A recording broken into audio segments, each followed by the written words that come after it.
Ahamowo Sivebo Eba obodom Bukurachi obodom Kununo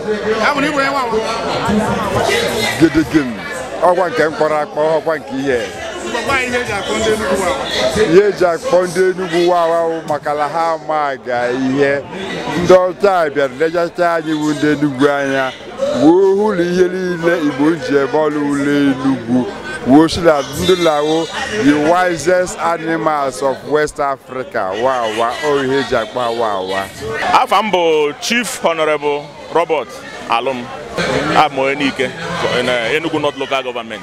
I'm Waawa. You don't know some. Yeah, Waawa. Yeah, Waawa. You only Waawa. You Enugu State. Yeah. Obono yona mambe oshaka Waawa. Yabumba. Mba Waawa.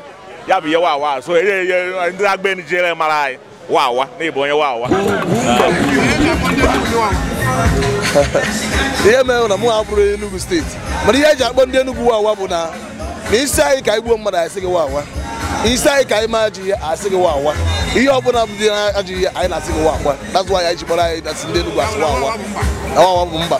I kwuru na ịbụ onye obodo a ebe a eme ha kedu nri pụrụ iche ma ihe pụrụ iche anyị eji mara anyị wụ jigbo lọkpa ịbịachi ọbụla enye jigbo anyị na-akpọ nka ọrụ ichiri echichi enyewu iwu ihe enye ha wee ịmara alabatago nke ọjọọ ọkpa ka ọwụla ịgarụla ụwa elu ha ọkpachi ịmarala ịlarugwo ọkpachi onwe m ka anyị gala Olympics anyị na-ewin gold win silver win medal ndị ọjọọ before ha bịawari anyị agịrata anyị na-alarugwo achị anyị eji ọkpa la jigbo na ewu mara anyị ọyalụ achọ ihe gbasara ihe onyonyo maka ịjụ ajụjụ na iweftere ndị Igbo ihe ndị iche iche achọwa UGWUMBA.